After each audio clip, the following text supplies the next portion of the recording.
chatbots. They listen to what you say to them, and if they understand you, they can respond and perform tasks. Now, they're good at some things, and they're not so good at others. But it's still very, very early in this story, and this technology is still very new and improving rapidly with each passing day. In fact, this tech has become so familiar to us that we're growing accustomed to be able to talk to smart software. It's easy to forget that computers have only very recently learned how to make any sense of the messy and murky world of human languages. Human languages reflect humanity's complexity, our cultural diversity, our underlying animal nature, and so much more. A single word can mean 1,000 different things in different contexts or in different tones. Our languages are subtle and sophisticated, constantly changing, and even though there are rules to how we're supposed to use language, we toy with those rules and ignore them all the time. That is the artistry in how humans communicate. Now, computers don't work that way. Computers have to follow rules. That's how they're programmed, and that's one reason why communicating in human language is such a complex skill to acquire. Now, this is actually the native language of computers. Binary code, ones and zeros. This is the mother tongue of software. All digital data is stored and processed in sequences of zeros and ones. An 8-digit sequence of zeros and ones is a bit, and bits make up bytes, bytes make up megabytes, and so on. These are the building blocks of all computerized data. What has ushered in the current revolution in artificial intelligence and triggered the rise of chatbots is the newfound ability of computers to understand and use human language.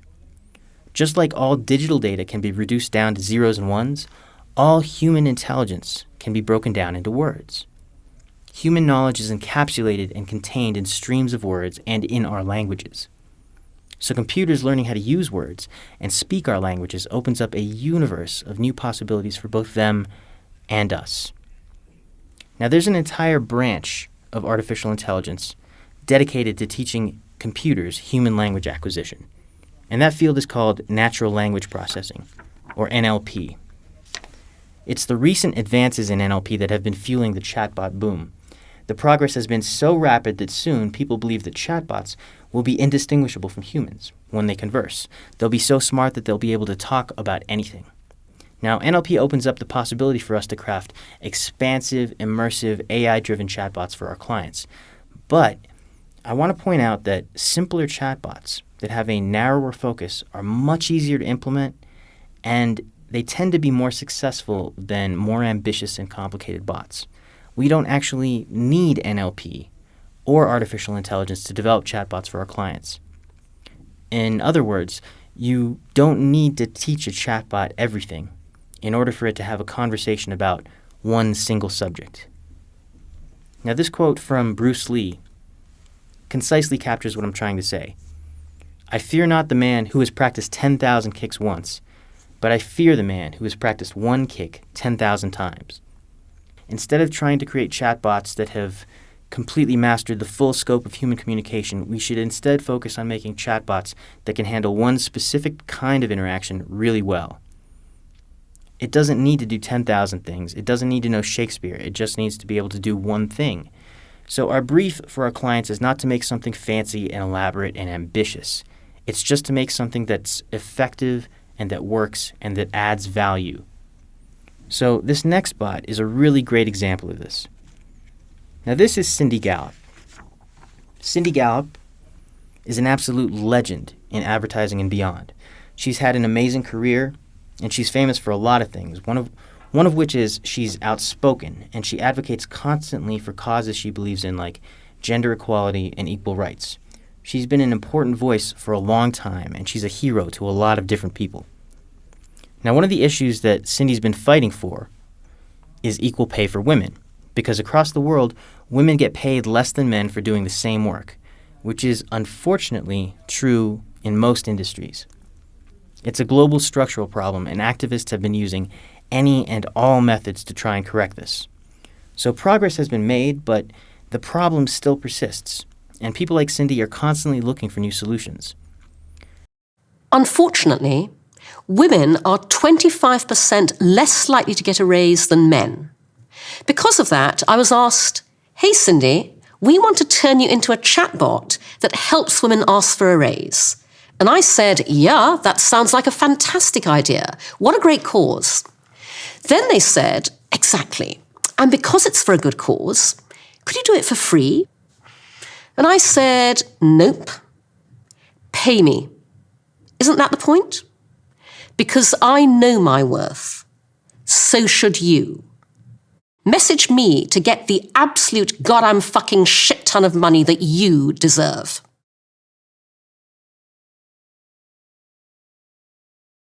That was a video that RGA released on YouTube, announcing the arrival of the Cindy Gallop chatbot.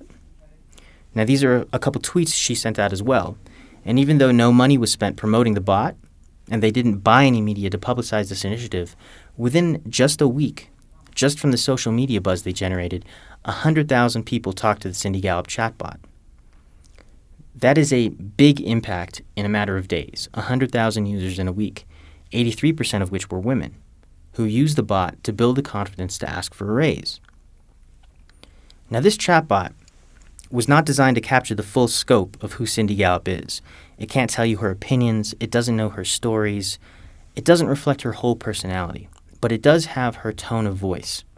And it's great at doing the one thing that it's been designed for, which is to coach people to ask for a raise.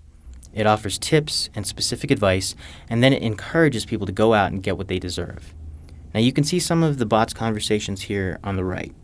It is connected to an online salary database, so it can give you current, detailed information that's relevant to your job, and it will arm you with the information you need to make a case to your boss about why you deserve what Cindy calls, quote, an absolute goddamn shit ton of money, unquote. Now, that's a great example of how a bot can expand reach.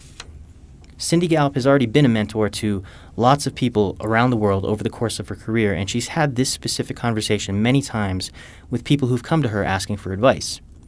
But by turning her into a chatbot, she went from having this conversation on an individual basis to the handful of people lucky enough to know her personally, to reaching 100,000 people in just a week. Now, that's one of the reasons why chatbots hold so much promise. Bots can reach so many more people than humans can. They can talk to 1,000 people in the same amount of time it takes a human being to talk to just one person. So bots are inevitably going to unlock efficiencies that will change how we live and change how we work. For example, we've all encountered lines like this. We've all had to get queue numbers from a machine and then wait our turn. The promise of chatbots is that we will never have to stand in one of these lines or sit in a waiting room ever again. Now, that's a very attractive promise, but we're not quite there yet.